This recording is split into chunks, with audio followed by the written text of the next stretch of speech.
যাদের ঘর লুট হয়েছে, যাদের মেয়ে বউয়ের ইজ্জত লুট হয়েছে, যাদের ঘর ভেঙেছে, তাদের মন সে কথা বলে না। দল না চাইলেও জনগণ এদের ব্যবস্থা করবেই করবেই করবেই, একথা আমি দৃঢ়তার সঙ্গে বিশ্বাস করি। দাদা অনুরোধ করি, শুধু জয় শ্রীরাম করলে কিন্তু হবে না। শ্রীরামচন্দ্রকেও তার বউকে বাঁচাতে হাতে অস্ত্র তুলে নিতে হচ্ছিল। রাবণকে অনুরোধ করে কোনো কাজ হয়নি। তাই শুধু মার খেয়েছি মার খেয়েছি মার খেয়েছি এটাও আমাদের বলা বন্ধ করতে হবে। আমাদের 10 জন আক্রান্ত হলে ওদের একজনের ভেতরেও এই আতঙ্ক থাকতে হবে যে আমরাও পারি। কারণ 10টা ভেড়া তেড়ে এলেও আপনি ভয় পাবেন না, কিন্তু একটা নেড়ি কুকুরও যদি আপনার দিকে তেড়ে আসে, যে ভেড়ার থেকেও সাইজে ছোট, আপনি ভয় পাবেন। কারণ ওই নেড়ি কুকুরটা আপনাকে কামড়াতে পারে, ভেড়ার সিং থাকলেও কুতোতে জানে না। তাই মাথায় রাখুন যে আক্রমণের প্রতি আক্রমণ থাকবে থাকবে থাকবে, তবেই আমরা বাঁচতে পারবো। আমাদের সেন্ট্রাল গভর্নমেন্ট বাঁচাবে, আমাদের সেন্ট্রাল ফোর্স বাঁচাবে। শুধু এই আশায় থাকলে পরিবর্তন কোনোদিন হবে না, এই আশায় থাকলে হবে না। আমাদের গ্রামে গ্রামে রুখতে হবে, গ্রামে গ্রামে আমাদের প্রত্যাঘাত করতে হবে। মার কা বদলা মার সেই হয়। যদি মাথায় রাখবেন, এই সাপকে দুধ চলা দিয়ে আপনি পুজো দিলেও আশীর্বাদ পাবেন না, বদলে ছবলি খেতে হবে। সাপের একটাই ওষুধ, তার মাথা তার ফনা লাঠি দিয়ে মেরে ভাঙতে হবে। তাই আমি অনুরোধ করবো আপনাদের কাছে, শুধু মার খেয়েছি বাড়ি ছেড়েছি না, ওদেরও যাতে 2-4টে করে বাড়ি ছাড়া হয় সেদিকে নজর রাখুন।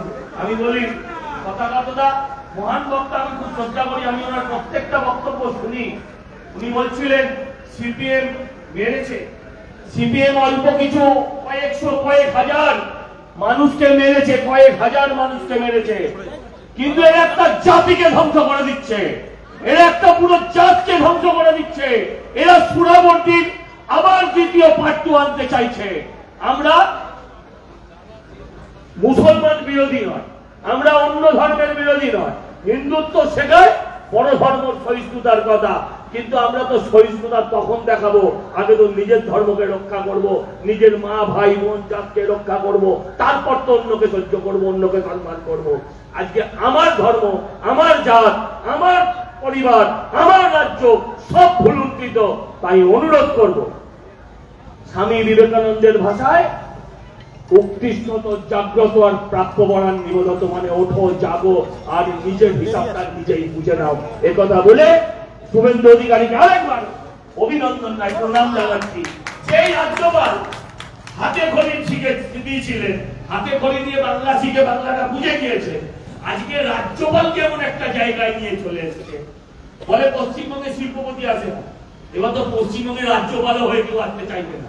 রাজ্যপাল শ্লীলতাহানির মামলায় বেঁচে যাচ্ছে, তাকে বাতানো হচ্ছে।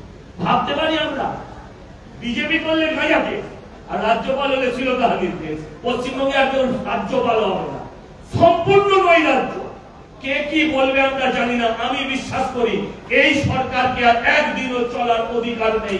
তাই আমি দাবি করবো অত্যন্ত স্ট্রংলি, আমার পার্টি কি বলবে আমি বুঝতে পারবো না, যে এই রাজ্যে কেন্দ্রীয় হস্তক্ষেপ প্রয়োজন আছে, আছে এবং আছে। যদি রাজ্যকে বাঁচাতে হয়, বিজেপি কর্মীকে নয়, রাজ্যকে এবং রাজ্যের অধিকাংশ মানুষকে যদি বাঁচাতে হয়, তাহলে কেন্দ্রীয় হস্তক্ষেপের প্রয়োজন আছে। আর যদি কেন্দ্রীয় হস্তক্ষেপ না আসে, তাহলে আমাদের হাতে লাঠি অস্ত্র তুলে নিতে হবে। আমাদের ভিডিও ভালো লাগলে লাইক এবং শেয়ার করুন, কমেন্ট সেকশনে গিয়ে জানান আপনাদের মতামত। আরও ভিডিও পেতে আমাদের চ্যানেল সাবস্ক্রাইব করুন এবং প্রতি মুহূর্তে খবরের আপডেট পেতে প্রেস করুন বেল আইকন।